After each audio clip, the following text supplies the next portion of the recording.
As someone with 2 toddlers, I started meal prepping like this, and it saved a whole lot of time and made my life so much easier. For breakfast this week, I kept it pretty simple. I went with the overnight oats recipe that I did a little bit of a twist because typically I would use a vanilla protein, but because I only had chocolate on hand, I decided to mix that with peanut butter and make what I'm calling a Reese's overnight oats. I'll be sure to link in the description all the recipes as well as a fully categorized shopping list for this entire meal prep. I've been meal prepping for a long time, and I know that there's nothing that's more frustrating and causes more headache than trying to figure out what you're gonna eat every single week and answering that aggravating question, what's for dinner? So my goal is always to provide you with the recipes, but also the shopping list to make your life easy. Meal prepping can be very overwhelming, especially when you're just getting started. The key is knowing your limitations and really just get started. You'll figure out all the rest as you go. These overnight oats, as well as all the recipes that I'm going to show you today, are good to stay in your fridge for up to 7 days. For lunches this week, I decided to do a cheeseburger bowl. This is one of those recipes that's super easy, and honestly, just cutting up the veggies is probably the hardest part. And as for cutting veggies, I always say just make sure you have a good solid knife, and the more you practice and the more you do this, the better you'll get. I've actually got another video that I've already done about the basics of using a knife, so I'll link that in the description.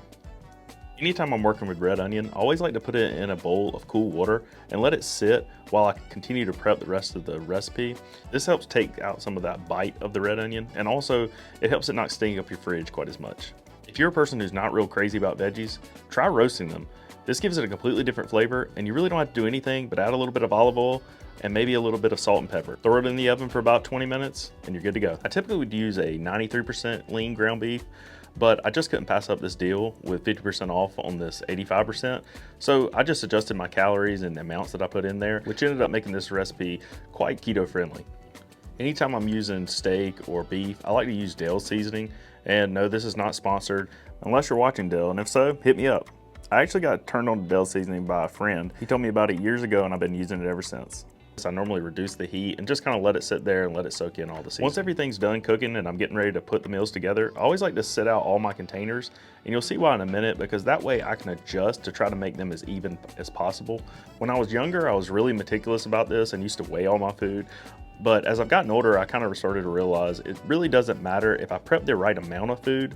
I'll eat it throughout the week, whether I get a little bit more one day or a little bit less the other day.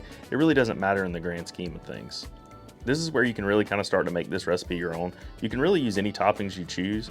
I'm using a mixed Mexican style cheese, and I like red onions, but if you don't like them, just leave them out. I suggest removing your dill pickle right before you heat it up, and that's also a good time to add some ketchup or mustard or your favorite hot sauce.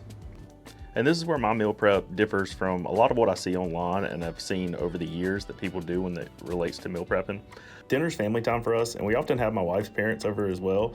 So what I do for dinners is I typically just prep all the ingredients ahead of time, because that way I only have to bring out the knife and the cutting board one time, and it speeds up cooking during the week. So that way, if my wife or myself, whoever's home, can just pull out these things, dump them into the pot, and make dinner really quick. A lot of recipes are great for prepping, but some are just better when you make them the day of. And here come the meal prep police to make sure I'm doing a good job.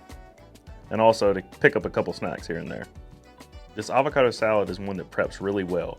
I learned this trick from a chef of how to cut up an avocado. So you basically break it into quarters, and this time the pit fell right out, but if you do that, you can twist it and the pit will fall out a lot easier. Also, it makes it really easy to peel it, and is a great way if you're gonna be chopping it up. Anytime I'm gonna be using avocado in a recipe that I'm gonna leave overnight, I always like to throw a little lemon juice. That's gonna make sure it doesn't brown in the refrigerator overnight. This one we paired with some chicken enchiladas during the week, and man, it was tasty. I usually do most of my prepping on Sunday night, and I go ahead and make dinner for everybody that night. I figure you already have everything out already, so you might as well go ahead and make dinner. I had some leftover ground chicken sausage in the freezer that I've been meaning to use. I decided to try something a little bit different and do what I'm calling a deconstructed stuffed pepper. And I gotta tell you, this was way better than stuffed peppers. I feel like cutting up the bell pepper just makes the bites, every single bite, a little bit better. These kinds of meals are a perfect candidate for throwing in some extra spinach and just wilt down, and you won't even know it's there. I finished it off with a little bit of shredded mozzarella and popped it into the oven on broil for about 3 to 5 minutes, just enough to get a nice little crisp and a nice color on the cheese.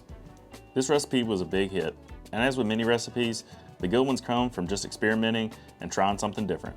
Be sure to let me know if you tried any of these recipes in the comments below. And also, don't forget, all the recipes as well as shopping lists is in the description below.